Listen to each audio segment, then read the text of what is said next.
ಮೊದಲನೇದಾಗಿ ಎಲ್ಲರಿಗೂ ಹೊಸ ವರ್ಷದ ಶುಭಾಶಯವನ್ನು ಕೇಳ್ತಾ ಇದ್ದೇನೆ. ಎಲ್ಲರಿಗೆ ಗೊತ್ತಿದ್ದಂತೆ ಪುತ್ತೂರು ಪ್ರಕರಣ ಏನಿದೆ ತುಂಬಾ ದಿನಗಳಿಂದ ಚರ್ಚೆಯಲ್ಲಿತ್ತು. ಮತ್ತೆ ಸಡನ್ ಆಗಿ ಎಲ್ಲರೂ ಮಾಯ ಆಗಿದ್ದು. ಮಾಯ ಆಗಿ ನಾವು ಹೋಗಿರ್ಲಿಲ್ಲ, ನಮ್ಮನ್ನು ಮಾಯ ಮಾಡಿದ್ರು ಸ್ವಲ್ಪ ಜನ. ಯಾಕೆಂದ್ರೆ ಅವರು ನಮ್ಮ ಹತ್ರ ಏನ್ ಹೇಳಿದ್ರು ಅಂದ್ರೆ, ಹೋರಾಟ ಪ್ರೆಸ್ ಮಾಡೋದಾಗ್ಲಿ ಅದೆಲ್ಲ ನೀವು ಮಾಡ್ಲಿಕ್ಕೆ ಹೋಗ್ಬೇಡಿ, ಯಾಕೆಂದ್ರೆ ಇದು ಎರಡು ಕುಟುಂಬದ ಪ್ರಶ್ನೆ. ಆ ಹುಡುಗ ಒಪ್ಪಿ ಮದುವೆ ಆಗಬಹುದು ಅಂತ ಹೇಳುವ ಮಾತನ್ನು ನನ್ನ ಹತ್ರ ಹೇಳಿದ್ರು. ಲಾಸ್ಟ್ ಟೈಮ್ ನಾನೊಂದು ಪ್ರೆಸ್ ಅನ್ನು ಮಾಡಿದ್ದೆ ಈ ಕೇಸಿಗೆ ಸಂಬಂಧಪಟ್ಟ ಹಾಗೆ. ಇಮಿಡಿಯೇಟ್ ಆಗಿ ಕೃಷ್ಣ ಜೆ ರಾವ್ ಯಾರಿದ್ದಾನೆ, ಅವನು ಅವನಮ್ಮ ನನ್ನ ಮೇಲೆ ಮತ್ತೆ ನಮಿತನ ಮೇಲೆ ಕಂಪ್ಲೇಂಟ್ ಅನ್ನು ಪೊಲೀಸ್ ಸ್ಟೇಷನ್ ಅಲ್ಲಿ ಮಾಡಿದ್ರು. ಅವರ ಮಾನ ಹರಾಜು ಹಾಕ್ತಾ ಇದ್ದೇವೆ ಅಂತ ಹೇಳಿ. ಮಾನ ಇಲ್ಲದವರದ್ದು ಮಾನ ಹರಾಜು ಹಾಕುವಂಥದ್ದು ಏನು ವಿಷಯ ನನಗೆ ಕಾಣ್ತಾ ಇಲ್ಲ. ಅವ್ರಿಗೆ ಮಾನ ಮರ್ಯಾದೆ ಇಲ್ಲ ಅಂತವ್ರದ್ದು ಮಾನ ಮರ್ಯಾದೆ ನಾವು ಎಂತ ಹರಾಜು ಹಾಕೋದು? ಮಾನ ಈ ಹೆಣ್ಣು ಮಗಳದ್ದು ಅವರು ಹರಾಜು ಹಾಕಿದ್ದಾರೆ. ಅವನು ಆರಾಮದಲ್ಲಿ ತಿರುಗ್ತಾ ಇದ್ದಾನೆ, ಅವರು ಟೈಮ್ ತಗೊಳ್ತಾ ಇದ್ದಾರೆ, ಅವ್ರ ಹತ್ರ ದುಡ್ಡಿದೆ. ಮೊನ್ನೆ ನಂಜುಂಡಿ ಅವರು ಪ್ರೆಸ್ ಮಾಡಿದ್ರು, ಅವರು ಹಲವಾರು ವಿಚಾರಗಳನ್ನು ಇಲ್ಲಿ ಹೇಳಿಲ್ಲ. ಯಾಕೆ ಹೇಳಿಲ್ಲ ಅಂತ ಹೇಳಿ ಅದಕ್ಕೇನೋ ಅವರದೇ ಆದ ಒಂದು ಕಾರಣ ಇರಬಹುದು. ಈ ಪ್ರಕರಣಕ್ಕೆ ಸಂಬಂಧಪಟ್ಟ ಹಾಗೆ ನಾನು ಕೆಲವೊಂದು ವಿಚಾರಗಳನ್ನು ನಿಮ್ಗೆ ಗಮನ ಹರಿಸಲಿಕ್ಕೆ ಇಚ್ಛಿಸ್ತೇನೆ. ಈ ಹುಡುಗಿಗೆ 7.5 ತಿಂಗಳ ಗರ್ಭಿಣಿ ಇದ್ದಾಗ ಅವಳು ಗರ್ಭಿಣಿ ಅಂತ ಹೇಳಿ ಗೊತ್ತಾದಾಗ ಈ ಮಾತನ್ನು ಅವರು ಜಗನ್ನಿವಾಸ್ ರಾವ್ ಹತ್ರ ಹೇಳ್ಕೊಂಡ್ರು. ಹೇಳುವಾಗ ಅವರೆಲ್ಲ ಇವ್ರ ಮನೆಗೆ ಬಂದು, ಅವನ ಅಮ್ಮ ಜಗನ್ನಿವಾಸ್ ರಾವ್, ಅವನ ಅಕ್ಕ ಎಲ್ಲ ಇವ್ರ ಮನೆಗೆ ಬಂದು ಸಂಧಾನವನ್ನು ಮಾಡಿದ್ರು. ಮಗುವನ್ನು ತೆಗಿಸ್ಬೇಕು ಅಂತ ಹೇಳಿದ್ರು. ಮಗು ತೆಗಿಸ್ಲಿಕ್ಕೆ 8 ಲಕ್ಷ ರೂಪಾಯಿ ದುಡ್ಡನ್ನು ಕೊಡ್ತೇನೆ ಅಂತ ಹೇಳಿದ್ರು. 10 ಲಕ್ಷ ರೂಪಾಯಿ 10,000 ರೂಪಾಯಿ ಅಬಾರ್ಷನ್ಗೆ ಅಂತ ಹೇಳಿ ನಮಿತನ ಅಕೌಂಟ್ಗೆ ಗೂಗಲ್ ಪೇ ಅನ್ನು ಮಾಡಿದ್ದಾರೆ. ಬೇರೆ ಬೇರೆ ಹಾಸ್ಪಿಟಲ್ಸ್ಗೆ ಇವರನ್ನು ಕರ್ಕೊಂಡು ಹೋಗಿದ್ದಾರೆ. ಎಲ್ಲಾ ಹಾಸ್ಪಿಟಲ್ಗಳಲ್ಲಿ ಹೇಳಿದಿಷ್ಟೇ, ಈಗಾಗಲೇ ಮಗು 7.5 ತಿಂಗಳಾಗಿದೆ, ಮತ್ತೆ ಅಬಾರ್ಷನ್ ನಮ್ಮ ಹಾಸ್ಪಿಟಲ್ ನಾವು ಮಾಡೋದಿಲ್ಲ ಅಂತ ಹೇಳಿ ಇವರನ್ನು ವಾಪಸ್ ಕಳಿಸಿದ್ರು. ಇವರ ದುಡ್ಡಿನ ಬಲದಿಂದ ಇವರು ಏನ್ ಮಾಡಿದ್ರು, ಬಂಟ್ವಾಳದಲ್ಲಿ ಯಾರೋ ಒಬ್ಳು ಡಾಕ್ಟರ್ ಅಬಾರ್ಷನ್ ಮಾಡ್ತಾರೆ ಅಂತ ಹೇಳಿ ಇವರನ್ನು ಒಪ್ಪಿಸಲಿಕ್ಕೆ ಪ್ರಯತ್ನ ಮಾಡಿದ್ರು. ನಮಿತ ಅದಕ್ಕೆ ಒಪ್ಪಿಲ್ಲ. ಅದೇ ದಿನ ಅವರು ಕಂಪ್ಲೇಂಟ್ ಅನ್ನು ಮಾಡಿದ್ರು. ಕಂಪ್ಲೇಂಟ್ ಅನ್ನು ಮಾಡಿದ ಮೇಲೆ ನಾನು ಜಗನ್ನಿವಾಸ್ ರಾವ್ ಹತ್ರ ಮಾತಾಡಿದ್ದೆ, ಮದುವೆ ಮಾಡಿಸಿ ಕೊಡಿ ಅಂತ ಇದ್ರು. ಕಂಪ್ಲೇಂಟ್ ಮಾಡಿದಾಗ ಅಲ್ಲಿ MLA ಪುತ್ತೂರು ಶಾಸಕರು ಬಂದು ಅಲ್ಲಿ ಸಂಧಾನ ಮಾಡ್ತಾರೆ, ಕಂಪ್ಲೇಂಟ್ ಎಲ್ಲ ಮಾಡ್ಲಿಕ್ಕೆ ಹೋಗ್ಬೇಡಿ, ಅವರು ಒಪ್ಕೊಂಡಿದ್ದಾರೆ, ಹುಡುಗನಿಗೆ 21 ವರ್ಷ ಆದ ಕೂಡಲೇ ನಾವು ಮದುವೆ ಮಾಡಿಸ್ತೇವೆ ಅಂತ ಹೇಳಿದ್ದೇವೆ ಅಂತ ಹೇಳಿದ್ರು. ಅದನ್ನು ನಂಬ್ಕೊಂಡು ಇನ್ನು 21 ವರ್ಷ ಆಗ್ಲಿಕ್ಕೆ ಬರೀ 1 ತಿಂಗಳು ಮಾತ್ರ ಇದ್ದಿದ್ದು. ಅಷ್ಟೊತ್ತಿಗೆ ಇವಳಿಗೆ ಹೆರಿಗೆ ಸಹ ಆಯ್ತು, ಅವನಿಗೆ 21 ವರ್ಷನೂ ಆಯ್ತು. ಮತ್ತೆ ಅವರು ಪ್ಲೇಟ್ ಅನ್ನು ಚೇಂಜ್ ಮಾಡಿದ್ರು. They are not ready for the marriage. ನಾನು ಜಗನ್ನಿವಾಸ್ ರಾವ್ಗೆ ಆ ಟೈಮಲ್ಲಿ ಕಾಲ್ ಮಾಡಿದ್ದೆ. ಆವಾಗ ಅವರು ನನ್ನ ಹತ್ರ ಹೇಳಿದ್ರು, ಅದು ನಮ್ಮ ಮಗು ನಮ್ಮದೇ ಅಲ್ಲ, ಹುಡುಗಿ ಸರಿ ಇಲ್ಲ ಅಂತ ಹೇಳಿದ್ರು. DNA ರಿಪೋರ್ಟ್ ಬರಲಿ, ಅದ್ರ ನಂತರ ಮಾಡುವ ಅಂತ ಹೇಳಿದ್ರು, ಮದುವೆ ಮಾಡಿಸುವ ಅಂತ.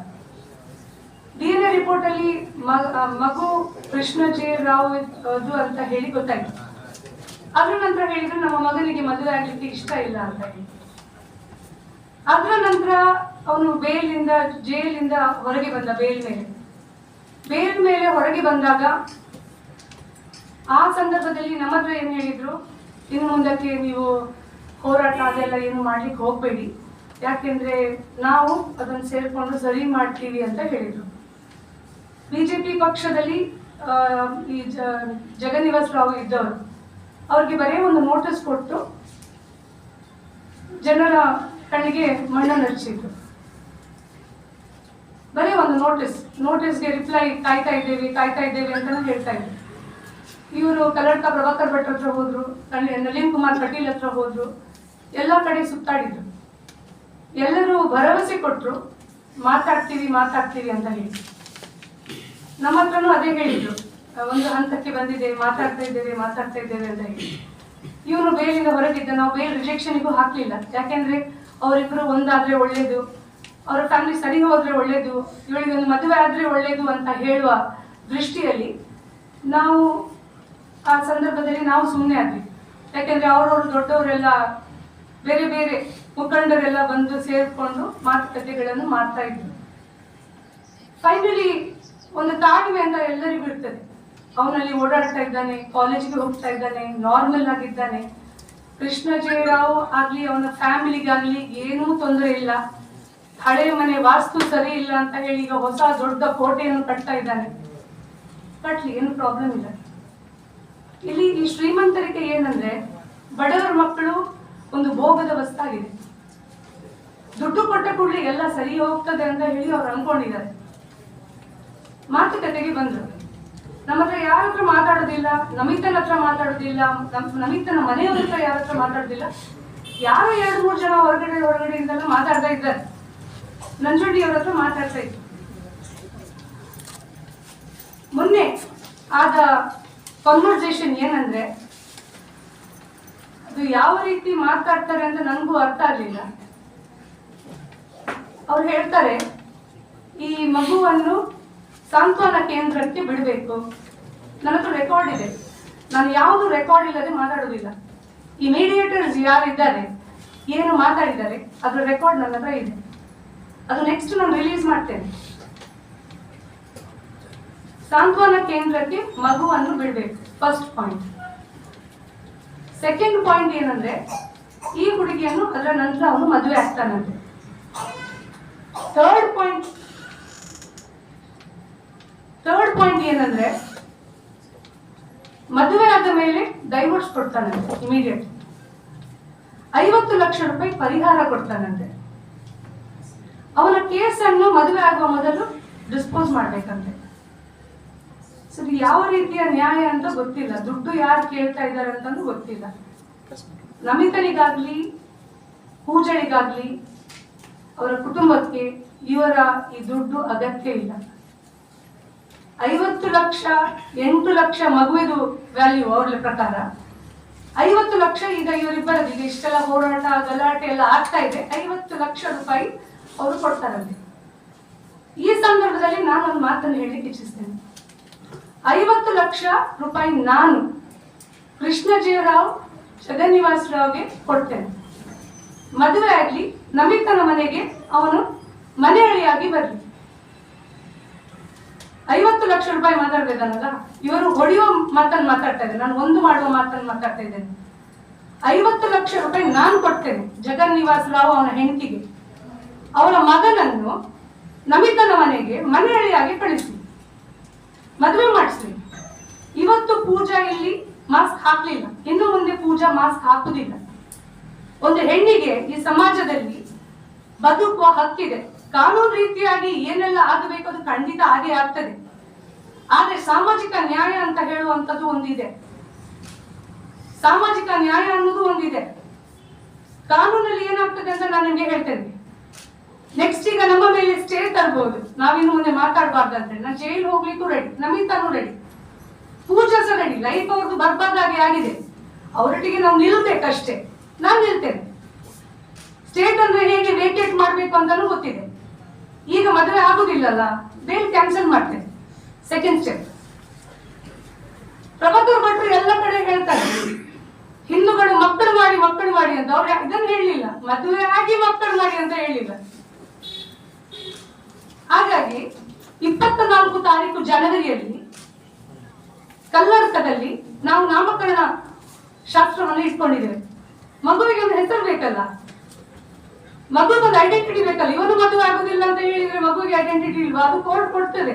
DNA ಟೆಸ್ಟ್ ಆಗಿದೆ, ಕೃಷ್ಣ ರಾವೇ ಅವನ ಅಪ್ಪ ಅಂತ ಹೇಳಿ ಪ್ರೂವ್ ಆಗಿದೆ. ಇನ್ನು ಮುಂದಕ್ಕೂ ಅವನು ಮದುವೆ ಆಗುದಿಲ್ಲ ಅಂತ ಹೇಳಿದ್ರೆ 10 ವರ್ಷ ಜೈಲಲ್ಲಿ ಇರ್ಲಿ, ತೊಂದರೆ ಇಲ್ಲ. ಸಾಮಾಜಿಕ ನ್ಯಾಯದಲ್ಲಿ ನಾನು ಏನ್ ಕೇಳ್ತಾ ಇದ್ದೇನೆ ಅಂದ್ರೆ, ಅವನು ಅವಳೊಟ್ಟಿಗೆ ಬಾಳ್ವೆ ಮಾಡ್ತಾನ ಇಲ್ವಾ ಅದೆಲ್ಲ ಮತ್ತೆ ಪ್ರಶ್ನೆ. ಇಬ್ರು ತಪ್ಪು ಮಾಡಿದ್ದಾರೆ. ಈ ತಪ್ಪಿಗೆ ಪ್ರಾಯಶ್ಚಿತವಾಗಿ ಮಗು ಹುಟ್ಟಿದೆ. ಹಾಗಾಗಿ ಪೂಜಳಿಗೆ ಇನ್ನು ಪೂಜಾ ಯಾರು, ನಮಿತಾ ಯಾರು ಇಡೀ ಲೋಕಕ್ಕೆ ಗೊತ್ತಿದೆ. ಐಡೆಂಟಿಟಿಯನ್ನು ಮುಖ ಮುಚ್ಚಿಕೊಂಡು ಕುತ್ಕೊಂಡು ಸಾಯುವವರೆಗೆ ಒಂದು ಮದುವೆ ಆಗುದಿಲ್ಲ. ಇವಳು ಮುಖಕ್ಕೆ ಮಾಸ್ಕ್ ಹಾಕೊಂಡು ಬುರ್ಕ ಹಾಕೊಂಡಿರ್ಬೇಕಾ? ಅವಳಿಗೆ ಅವಳ ಐಡೆಂಟಿಟಿ ಇಲ್ವಾ? 86% ಮಾರ್ಕ್ ತೆಗೆದಿದ್ದಾಳೆ ಅವಳು ಕಲಿತ ಕೋರ್ಸ್ ಇಲ್ಲಿ ಫೈನಲ್ ಇಯರ್ ಅಲ್ಲಿ ಇದ್ದಾಳೆ. ಅವಳಿಗೆ ಬದುಕನ್ನು ಹೇಗೆ ಕಟ್ಕೊಳ್ಬೇಕು ಅವಳಿಗೆ ನಾವೆಲ್ಲರೂ ಈ ಸಮಾಜದಲ್ಲಿದ್ದೇವೆ. ಸಮಾಜದಲ್ಲಿ ಮದುವೆ ಅನ್ನೋದು ಒಂದು ತುಂಬಾ ಶ್ರೇಷ್ಠವಾದ ಒಂದು ಸ್ಥಾನಮಾನ ಇದೆ.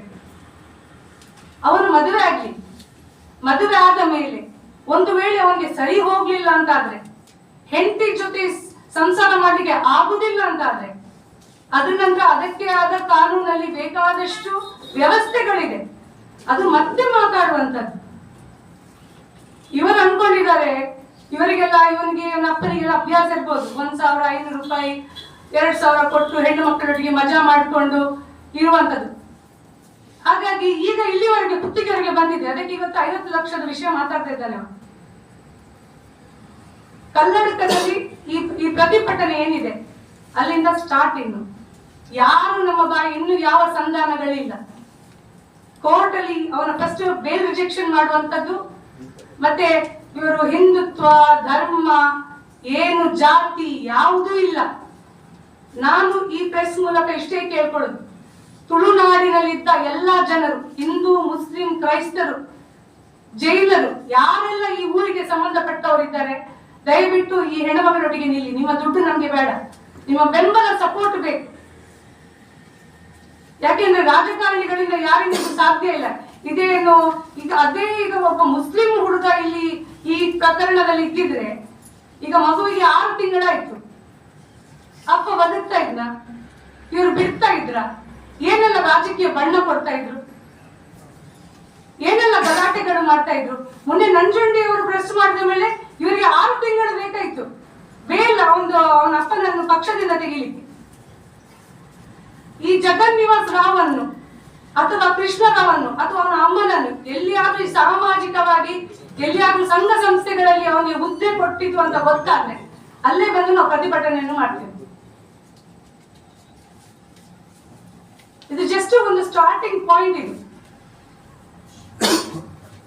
ಯಾಕೆಂದ್ರೆ ಇಲ್ಲಿ ರಾಜಕೀಯ ಬಣ್ಣ ಕೊಡುವಂತದ್ದು ಯಾವುದೂ ಇಲ್ಲ. ಲಾಸ್ಟ್ ಟೈಮ್ ಇವರ ನಮಿತನ ಹತ್ರ ನಿಂತ್ಕೊಂಡದ್ದು ಮುಸ್ಲಿಂ ಸಮಾಜ. ಇಷ್ಟು ಜನ ಇಲ್ಲಿ, ಇಷ್ಟು ಹಿಂದೂ ಸಂಘಟನೆಗಳಿದೆ, ಯಾರು ಮಾತಾಡುದಿಲ್ಲ, ಯಾರಿಗೂ ಅಗತ್ಯ ಇಲ್ಲ. ಏನು ರಾಜಕೀಯ ಬೇಳೆ ಬೇಯಿಸ್ಲಿಕ್ಕೆ ಆಗುದಿಲ್ಲ. ಬಡವರು ಬೇರೆ. ಜಗನ್ನಿವಾಸ್ ರಾವ್ ಒಂದು ತಾಯಿ ಮಗುವಿಗೆ 50 ಲಕ್ಷ ರೂಪಾಯಿ ಡಿಕ್ಲೇರ್ ಮಾಡ್ತಾನೆ, ಈ ಉಳಿದವರಿಗೆಲ್ಲ ಎಷ್ಟು ತಿನ್ನಿಸ್ತಾ ಇರ್ಬಹುದು.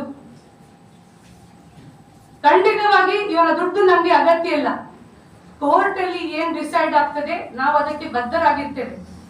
ಮತ್ತೆ ಯಾರ ಬಾಯನ್ನು ಯಾರಿಗೆ ಮುಚ್ಚಿಸ್ಲಿಕ್ಕೆ ಸಾಧ್ಯ ಇಲ್ಲ. ಇಂಥ ನೀಚರಿಗೆ ಅಂತೂ ಸಾಧ್ಯನೇ ಇಲ್ಲ. ಇವರು ಸಮಾಜದಲ್ಲಿ ಬದುಕಲಿಕ್ಕೆ ನಾಲಾಯಕರು. ನೆಕ್ಸ್ಟ್ ಏನ್ ಮಾಡ್ತೇವೆ, ಥ್ರೆಡಲಿಂಗ್ ಸೆರೆಮನಿ ಆದ ಮೇಲೆ, ನಾಮಕರಣ ಆದ ಮೇಲೆ ಏನು ಮಾಡ್ತೇವೆ, ಮುಂದಿನ ದಿನಗಳಲ್ಲಿ ಹೀಗೆ ಪ್ರೆಸ್ ಮಾಡಿಕೊಂಡು ಹೇಳ್ತಾ ಕಾರ್ಯಕ್ರಮಗಳನ್ನು ಮಾಡ್ತಾ ಇರ್ತೇವೆ. ಎಲ್ಲಿವರೆಗೆ ಅವನಿಗಳ ಕುತ್ತಿಗೆಗೆ ತಾಳಿ ಕಟ್ಟೋದಿಲ್ವಾ ಅಲ್ಲಿವರೆಗೆ ನಾವು ಈ ಹೋರಾಟವನ್ನು ಮಾಡ್ತೇವೆ. ಮತ್ತೆ ಇವಳು ತುಂಬಾ ನೊಂದಿದ್ದಾಳೆ. ಯಾಕಂದ್ರೆ ಅವಳು ಯಾವ ಪರಿಸ್ಥಿತಿಯಲ್ಲಿ ಇದ್ದಾಳೆ ಅದು ಒಂದು ತಾಯಿಯಾದವಳಿಗೆ, ಒಂದು ಹೆಂಗಸಾದವಳಿಗೆ ಮಾತ್ರ ಸಾಧ್ಯ ಅರ್ಥ ಮಾಡ್ಕೊಳ್ಳಿಕ್ಕೆ. ಅವಳ ಜೀವನದೊಳಗೆ ತೊಂದರೆ ಇಲ್ಲ. ಅವಳು ಎಲ್ಲಾದ್ರೂ ದುಡಿತಾಳೆ, ತಿಂತಾಳೆ. ಇವರು ಚುಚುಬಿ ಎಂಜಲ್ ಕಾಸು ಅವಳಿಗೆ ಅಗತ್ಯ ಇಲ್ಲ. ಮಗು ನೋಡಿ, ಮಗು ಅವನೇ ಮಗು ಎಷ್ಟು ಚೆನ್ನಾಗಿದೆ. ಇವಳನ್ನು ನೋಡಿ, ಏನು ಇವಳಿಗೆ ಏನ್ ಕಮ್ಮಿ ಆಗಿದೆ.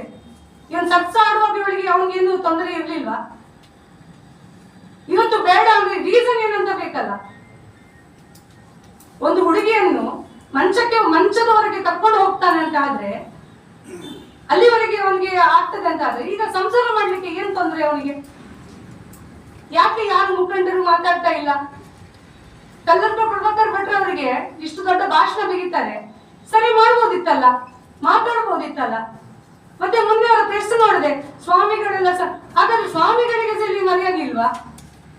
ಸಂಘಟನೆಯವರು ಮಾತಾಡಿದ್ರಂತೆ, ಅವರಿಗೂ ಮರ್ಯಾದೆ ಇಲ್ವಾ? ಬಿಜೆಪಿಯಲ್ಲಿ ಆಗ್ಲಿ ಅಥವಾ ಇತರ ಪಕ್ಷಗಳಲ್ಲಿ ಇಷ್ಟು ಜನ ಲೀಡರ್ಸ್ ಇದ್ದಾರೆ, ಯಾರು ಯಾಕೆ ಏನು ಮಾತಾಡ್ತಾ ಇಲ್ಲ?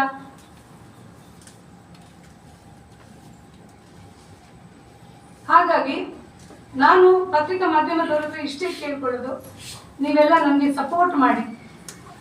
ತುಳುನಾಡಿನ ಜನತೆ ಹತ್ರ ಇಷ್ಟೇ ಕೇಳೋದು, ನಮ್ಗೆ ಜಾತಿ ಧರ್ಮ ಯಾವ್ದು ಬೇಡ, ಎಲ್ಲ ನೋಡಿ ಆಯ್ತು. ಎಲ್ಲ ಭಾಷಣಕ್ಕೆ ಮಾತ್ರ ಸೀಮಿತ, ಎಲೆಕ್ಷನ್ಗೆ ಮಾತ್ರ ಸೀಮಿತ, ರಾಜಕೀಯ ಮಾಡ್ಲಿಕ್ಕೆ ಮಾತ್ರ ಈ ಧರ್ಮ ಜಾತಿ ಸೀಮಿತ ಆಗಿರುವಂತದ್ದು. ನಮಿತ ನಟಿಗೆ ಅವರ ಸಮುದಾಯದವರು, ಈ ಊರಿನವರು ಯಾಕೆ ಬರ್ತಾ ಇಲ್ಲ? ಮೊನ್ನೆ ಒಬ್ರು ಫೋನ್ ಮಾಡಿ ಹೇಳ್ತಾರೆ ಇವರಿಗೆ, 50 ಲಕ್ಷ ತಕೊಳ್ಳುವ, ಸುಮ್ಮನೆ ಇರುವ ಅಂತ. ನಮಿತನಿಗೂ ಒಂದು ಫ್ಯೂಚರ್ ಇದೆ. ಅವಳು ನಾಳೆ ದಿನ ಒಂದು ವೇಳೆ ಇವರಿಗೆ ಸರಿ ಹೋಗ್ಲಿಲ್ಲ ಅಂತಂದ್ರೆ, ಈಗ ಎಷ್ಟೋ ಜನ ಡಿವೋರ್ಸ್ ಆಗ್ತಾರೆ, ಮತ್ತೆ ಮದುವೆ ಆಗ್ತಾರೆ, ಮತ್ತೆ ಸಂಸಾರ ಮಾಡ್ತಾರೆ. ಅವಳಿಗೂ ಒಂದು ಫ್ಯೂಚರ್ ಇದೆ. ಇವರು ಈ ಕಡೆ ಮದುವೆ ಆಗುದಿಲ್ಲ ಹೇಳೋದು, ಈ ಕಡೆ ಹಣದ ಆಮಿಷ ತೋರಿಸುವುದು. ಹಣದ ಆಮಿಷ ಇರ್ಬೇಕಂತಾದ್ರೆ ಆ ದಿನ 8 ಲಕ್ಷ ಕೊಡ್ತೇನೆ, ದುಡ್ಡು ಕೇಳಿದಷ್ಟು ಕೊಡ್ತೇವೆ ಅಂತ ಹೇಳುವಾಗ ಇವರೆಲ್ಲ ಒಪ್ಕೊಳ್ಬೇಕಿತ್ತು. ಇವ್ರದ್ದು ಏನು ಬೇಡ, ಆಸ್ತಿ ಬೇಡ, ಪಾಸ್ತಿ ಬೇಡ, ಏನು ಬೇಡ. ಅವನು ಸಾಮಾಜಿಕವಾಗಿ ನ್ಯಾಯ ಕೊಡಿಸ್ಲಿ, ಕಾನೂನಾತ್ಮಕವಾಗಿ ಏನ್ ನ್ಯಾಯ ಕೊಡಿಸ್ಬೇಕು ಅದು ಕೋರ್ಟ್ ಕೊಡ್ತದೆ.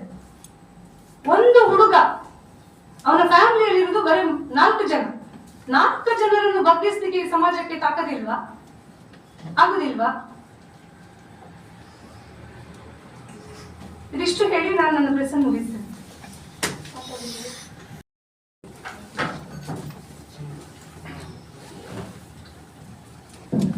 ನಾನೀಗ ಅಷ್ಟೇ ಕೇಳುದು, ಅವನು ನನ್ನ ಮದುವೆ ಆದ್ರೆ ಆಯ್ತು, ನನ್ನ ಮಗುಗೊಂದು ಅಪ್ಪ ಸಿಕ್ಕಿದ್ದಾನೆ, ನಾನು ತಪ್ಪು ಮಾಡಿದ ನಾನು ಒಪ್ಪಿಕೊಳ್ತೇನೆ. ಆದ್ರೆ ಅವನು ನನ್ನನ್ನು ನಂಬಿಸಿ ಇಷ್ಟು ಮೋಸ ಮಾಡ್ತಾರಂತ ನಾನು ಯಾವ ಥಿಂಕ್ ಮಾಡಲಿಲ್ಲ. ಹಾಗೆ ಮೋಸ ಮಾಡ್ತಿದ್ದು ನಾನು ಅವನು ಫ್ರೆಂಡ್ಶಿಪ್ ಸಹ ಮಾಡ್ತಿಲ್ಲ. ಈಗ ಆಗಿದೆ, ಆದ್ರೆ ಅವನು ಮದುವೆ ಆಗುದಿಲ್ಲ ಅಂತ ಹೇಳ್ತಿದ್ದಾನೆ. ನನಗೆ ತುಂಬಾ ಸಾಕಾಗಿ ಹೋಗಿದೆ. ನಾನು ಮೊನ್ನೆ ಸಹ ಹೇಳಿದೆ, ನಾನು ಸಾಯ್ತಾನೆ, ನನಗೆ ಆಗುದಿಲ್ಲ ಏನು ಅಂತ. ಮಗ ನೋಡೋಕೆ ನನಗೆ ತುಂಬಾ ಬೇಜಾರಾಗ್ತದೆ. ನನ್ನ ಅಪ್ಪ ಅಂತ ಕೇಳಿ ನಾನು ಎಂತ ಅಂತ ಹೇಳುದು?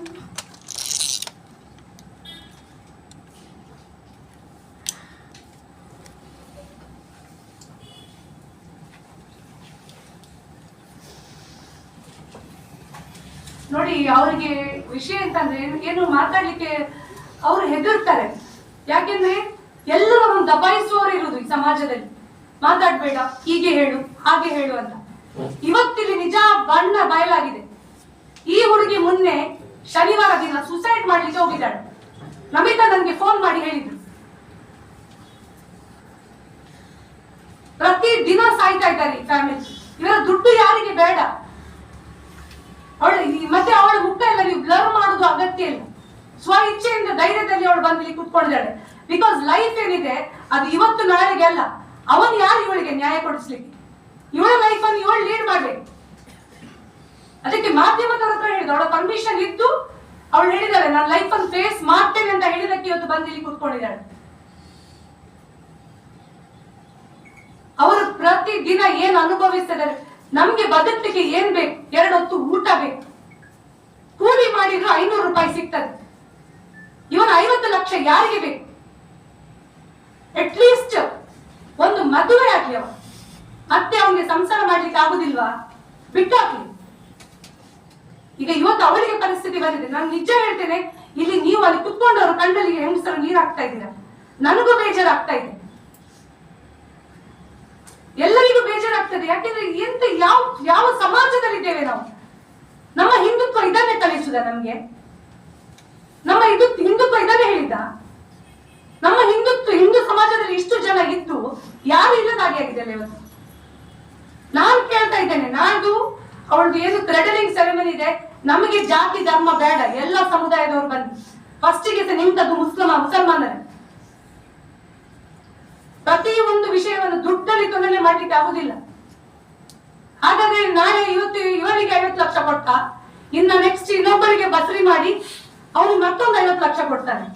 ಇವನ ಮನೆ ಒಳಗೆ ಒಂದು ಹೆಣ್ಣು ಮಗಳನ್ನು ಇಟ್ಕೊಂಡು, ಪ್ರಾಯಕ್ಕೆ ಬಂದ ಹೆಣ್ಣು ಮಗಳನ್ನು ಇಟ್ಕೊಂಡು ಇನ್ನೊಂದು ಹೆಣ್ಣು ಮಗಳ ಲೈಫ್ ಅನ್ನು ಹಾಳು ಮಾಡ್ಕೊಳ್ಳಿಕ್ಕೆ ಬಂದಿದ್ದಾರೆ.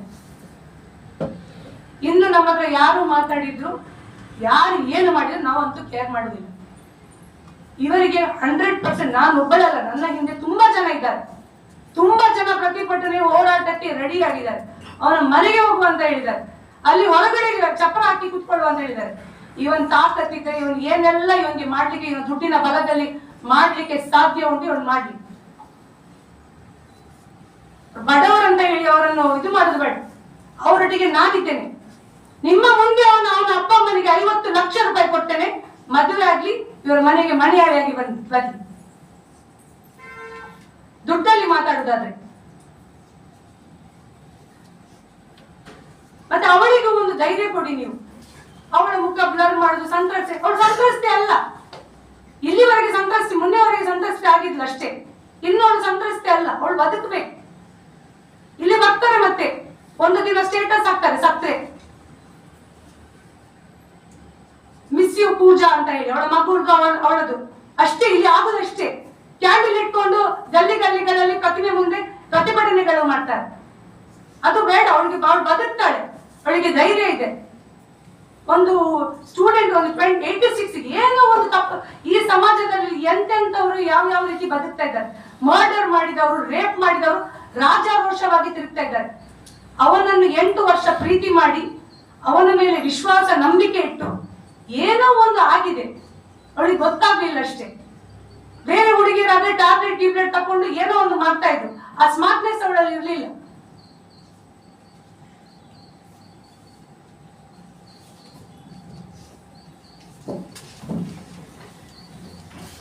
ನಾನು ಈ ಸಮಾಜಕ್ಕೆ ಕೇಳೋದಿಷ್ಟೇ, ನನ್ನ ಮಗಳಿಂದ ತಪ್ಪಾಗಿದೆ, ಹುಡುಗನು ತಪ್ಪು ಮಾಡಿದ್ದಾನೆ. ಆ ತಪ್ಪು ಮಾಡಿದ್ದಕ್ಕೆ ಮಗುಗೆ ಯಾವ ಇದು ಆಗ್ಬಾರ್ದಲ್ವಾ? ಮಗುಗೆ ನ್ಯಾಯ ಕೊಡಿಸಿ. ಮಗು ಅವಂದೇ, ಯಾರ್ದಲ್ಲ ಬೇರೆಯವ್ರಿಗೆ. DNA ಟೆಸ್ಟ್ ಎಲ್ಲ ಬಂದಾಗಿದೆ, ಮಗು ಅವಂದೇ ಅಂತ ಆಗಿದೆ. ಈಗನೂ ಮದ್ವೆಗೆ ಹೋಗ್ತಾ ಇಲ್ಲ ಅಂತ ಹೇಳಿದ್ರೆ ಅವನಿಗೆ ಅವಳೊಟ್ಟಿಗೆ ಎಂಜಾಯ್ ಮಾಡುವಾಗ ಅವನಿಗೆ ಬೇಕಿತ್ತು ಅವಳು, ಈಗ ಬೇಡ ಅವನಿಗೆ.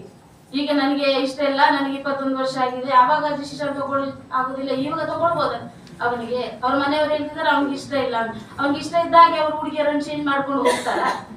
ಈಗ ನನ್ನ ಮಗಳಿಗೆ ಆದ ಪರಿಸ್ಥಿತಿ ಇನ್ನೊಂದು ಹೆಣ್ಣು ಮಗಳಿಗೆ ಬರಬಾರ್ದು. ಎಲ್ಲರ ಮನೆಯಲ್ಲಿ ಹೆಣ್ಣು ಮಕ್ಕಳಿದ್ದಾರೆ. ಎಲ್ಲರ ಹತ್ರ ನಾನು ಕೇಳೋದಿಷ್ಟೇ, ಎಲ್ಲರೂ ಸೇರಿ ನಮ್ಗೆ ನ್ಯಾಯ ಕೊಡಿಸ್ಲಿಕ್ಕೋಸ್ಕರ ಎಲ್ಲರೂ ಸಪೋರ್ಟ್ ಮಾಡಿ. ಎಲ್ಲರ ಹತ್ರನೇ ಕೇಳೋದಿಷ್ಟೇ. ಈ ಹಣ ಗಿಣ ಕೊಟ್ಟು ನಾವು ಹಣ ತಗೊಳ್ಳೋದಾದ್ರೆ ಯಾವತ್ತೂ ಹಣ ತಗೊಳ್ಬೋದಿತ್ತು. ಹಣ ಕೊಟ್ಟು ಈ ಕೇಸಲ್ಲಿ ಕ್ಲೋಸ್ ಮಾಡ್ಬೋದಿತ್ತು. ಹಣ ಬೇಡ ನನಗೆ, ಮಗುವಿಗೆ ತಂದೆ ಬೇಕು, ಮಗಳಿಗೆ ಗಂಡ ಬೇಕು, ಅಷ್ಟೇ. ಇಷ್ಟುವರೆಗೆ ನಾವು ಕೇಳ್ತಿರೋದಷ್ಟೇ, ಈಗಲೂ ಕೇಳೋದಷ್ಟೇ. ಅವ ಮದುವೆ ಆಗಬೇಕು. ಯಾಕೆ ಮದುವೆ ಆಗುದಿಲ್ಲ ಅಂತ ಒಂದು ಹೆಣ್ಣಿಗೆ ಆಗಾದ್ರೆ ಎಲ್ಲಿ ನ್ಯಾಯ ಇಲ್ಲ. ಕೋರ್ಟ್ ಬಿಡಿ, ಕೋರ್ಟ್ ಆದ್ರೆ ಇದ್ ಮಾಡ್ತಾ ಇರ್ತದೆ. ಆದ್ರೆ ಈ ಸಮಾಜ ನಮ್ಗೆ ನಮ್ಮೊಟ್ಟಿಗೆ ಸಹಾಯ ಮಾಡಬೇಕು, ಮಗಳಿಗೆ ನ್ಯಾಯ ಕೊಡಿಸ್ಲಿಕ್ಕೋಸ್ಕರ ನಾನು ಹೋರಾಟಕ್ಕೂ ರೆಡಿ ಇದ್ದೇನೆ. ಕಾನೂನು ಹೋರಾಟ ಮಾಡಲಿಕ್ಕೂ ನಾನು ರೆಡಿ ಇದ್ದೇನೆ. ಮಗಳಿಗೆ ನ್ಯಾಯ ಕೊಡಿಸ್ಲಿಕ್ಕೋಸ್ಕರ ಎಲ್ಲರೂ ನನ್ನ ಜೊತೆ ಸೇರಿ. ಇವ್ರು ಮಗುವನ್ನು ಅಲ್ಲಿ ಕೊಡೋದು ಇಲ್ಲಿ ಕೊಡೋದು ಅದೆಲ್ಲ ಅವಶ್ಯಕತೆನೇ ಇಲ್ಲ. ಮಗುವಿಗೆ ನಾವಿದ್ದೇವೆ. ಅವ್ರಿಗೆ ಮಗು ಅಗತ್ಯ ಇಲ್ಲದೆ ಇರ್ಬೋದು. ನನಗೆ ಈ ಮಗು ಬೇಕು, ನನ್ನ ಮಗಳು ಬೇಕು, ನಾನು ಇರುವ ತನಕ ನಾನು ಸಾಕ್ತೇನೆ ಆ ಮಗುವನ್ನು. ಅವರಿಗೆ ಭಾರ ಆಗಿರ್ಬೋದು, ನಮ್ಗೆ ಭಾರ ಆಗ್ಲಿಲ್ಲ, ಆಗುದು ಇಲ್ಲ. ಈಗ ಅವನು ಮದುವೆ ಆಗುದಿಲ್ಲ ಅಂತ ಹೇಳ್ತಾ ಇದ್ದಾನೆ ಅಂತ ಅವ್ರ ತಂದೆ ತಾಯಿ ಹೇಳ್ತಾ ಇದ್ರು.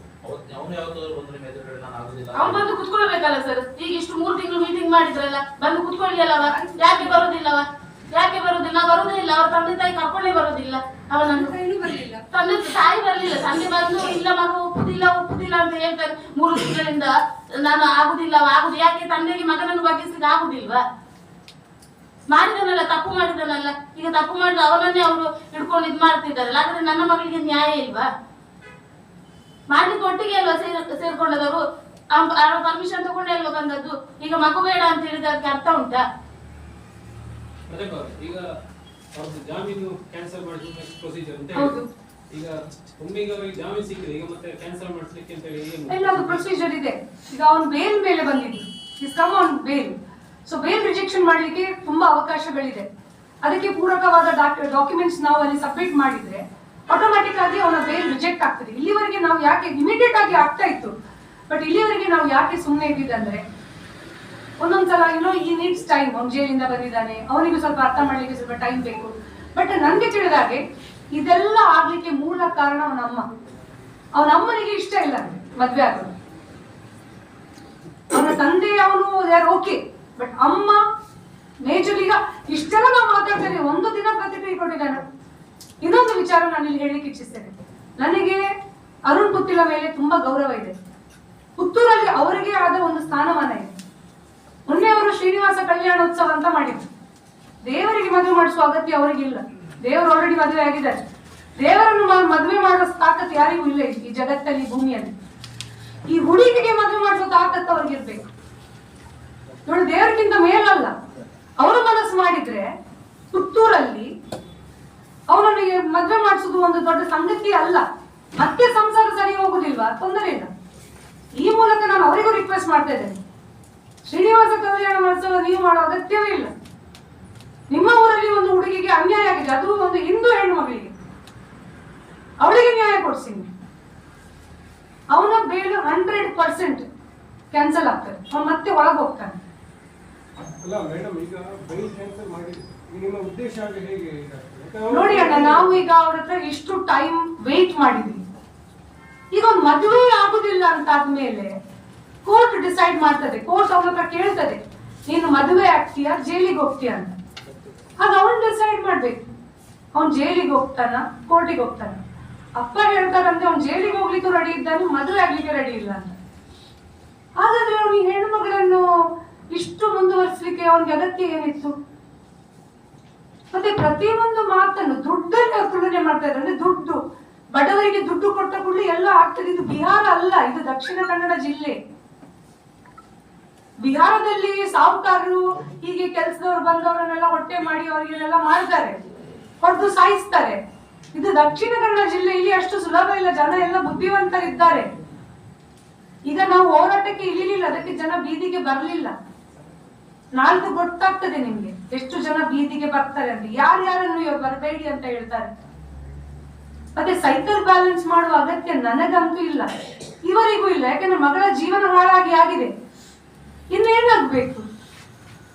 ಮಗಳ ಜೀವನ ಹಾಳಾಗಿ ಆಗಿದೆ, ಯಾರು ಮದುವೆ ಆಗ್ತಾರೆ ಮಕ್ಕಳನ್ನು?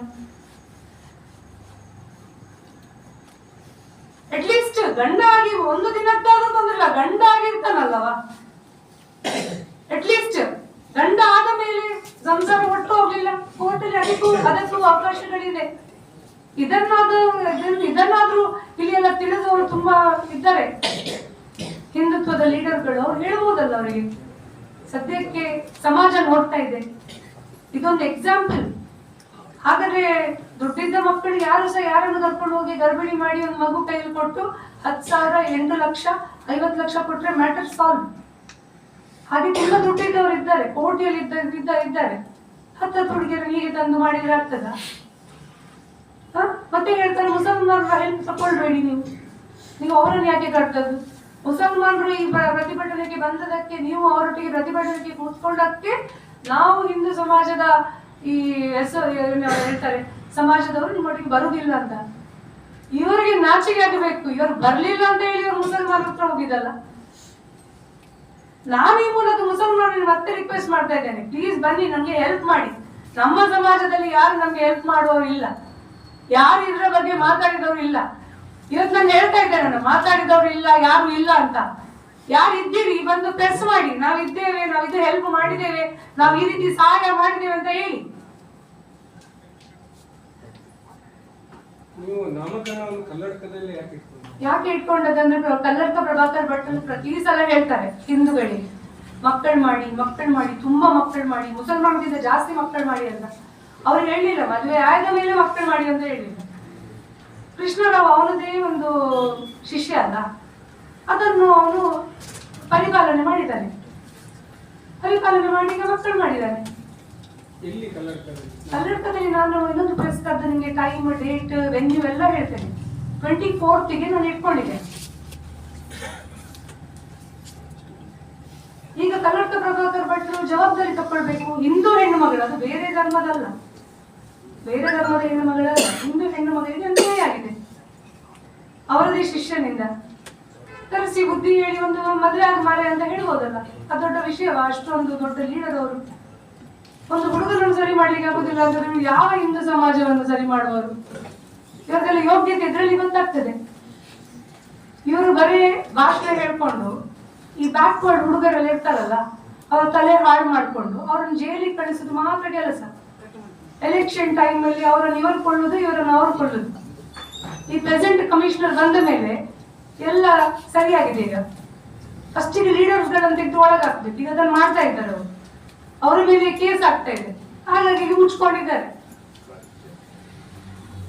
ಈಗ ಕಲ್ಲಡ್ಕ ಪ್ರಭಾಕರ್ ಅವರ ಯೋಗ್ಯತೆ ಉಂಟು ಅಂತಾದ್ರೆ ಈ ಹುಡುಗಿ ಮತ್ತೆ ಹುಡುಗನಿಗೆ ಮದುವೆ ಮಾಡಿಸ್ಬೇಕು. ತಾಕತ್ತಿಲ್ಲ ಅಂತಾದ್ರೆ ಅವ್ರು ಯಾವ ಸೀಮೆ ಲೀಡರ್ ಅವರು, ಹಿಂದೂ ಲೀಡರ್ ಅವರು, ಅವ್ರನ್ನ ಹೇಗೆ ಒಪ್ಕೊಳ್ಳೋದು? ಅವ್ರು ಏನು ಮಾಡದೆ ಮುಸಲ್ಮಾನರ ಹತ್ರ ಹೋಗ್ಬೇಡಿ, ಅವರ ಸಂಘಟನೆಗೆ ಹೋಗ್ಬೇಡಿ, ಅವ್ರ ನಮ್ಗೆ ಬೇಕಲ್ಲ, ನಮ್ಗೆ ಜನ ಸಪೋರ್ಟ್. ನಮ್ಗೆ ಮುಸಲ್ಮಾನ ಹಿಂದೂ ಯಾರು ಇಲ್ಲ, ಎಲ್ಲರೂ ಮನುಷ್ಯರೇ. ಸಪೋರ್ಟ್ ಮಾಡುವವರು ಬೇಕಲ್ಲ, ಇವಳಿಗೆ ನ್ಯಾಯ ಸಿಗ್ಬೇಕಲ್ಲ.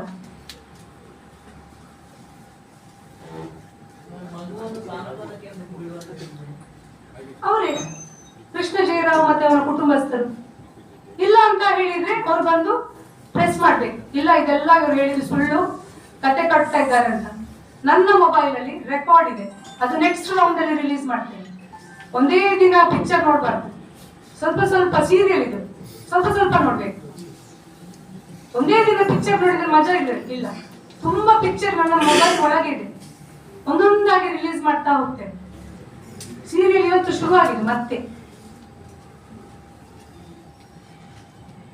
ಯಾರು ಕಮ್ಯುನಿಕೇಟ್ ಮಾಡಿದಾರಲ್ಲ, ದುಡ್ಡಿನ ವಿಷಯ, ಮಗುವಿನ ವಿಷಯ, ಮತ್ತೆ ಕೇಸ್ ವಾಪಸ್ ತಕೊಳ್ಳೋದು, ಮತ್ತೆ ಡಿವೋರ್ಸ್ ಮಾಡಿಸೋದು, ಇದೆಲ್ಲ ಇದೆ ಇಲ್ಲಿ ಒಳಗೆ. ಅದನ್ನು ರಿಲೀಸ್ ಮಾಡ್ತೇನೆ ನಾನು ನೆಕ್ಸ್ಟ್. ಅವರ ಪ್ರತಿಕ್ರಿಯೆಯನ್ನು ಕಾಯ್ತೇನೆ.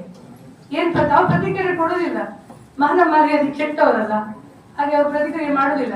ಅವರು ನಮಗೆ ಅವರ ಮಾನ ಹರಾಜು ಮಾಡಿದ್ದೇವೆ ಅಂತ ಹೇಳಿ ನನ್ನ ಮೇಲೆ, ನಮಿತನ ಮೇಲೆ ಹೋಗಿ ಕೇಸ್ ಕೊಡ್ತಿದ್ದಾರೆ.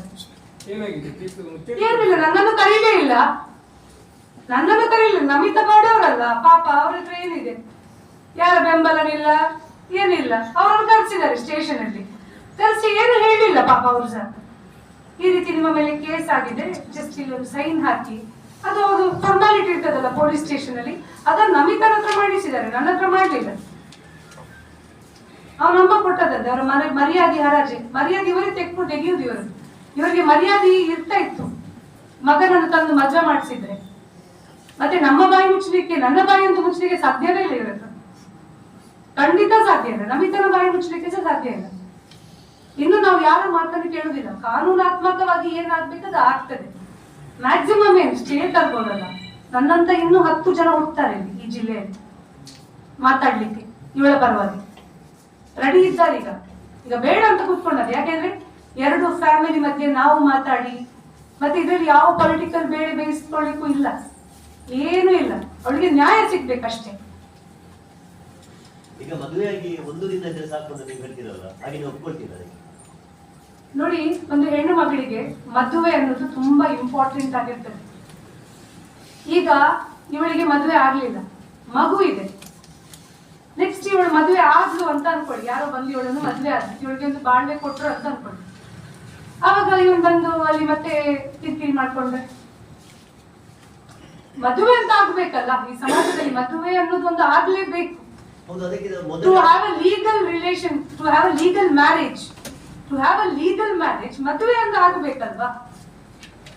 ಈಗ ಅವನಿಗೆ ಇಷ್ಟ ಇಲ್ಲ ನೋಡಿ, ಮದುವೆ ಆಗದೆ ಇವಳೊಟ್ಟಿಗೆ ಸಂಸಾರ ಮಾಡ್ಲಿಕ್ಕೆ ಆಗುದಿಲ್ಲ ಅಂತ ಹೇಗೆ ಹೇಳ್ತಾನೆಲ್ಲ?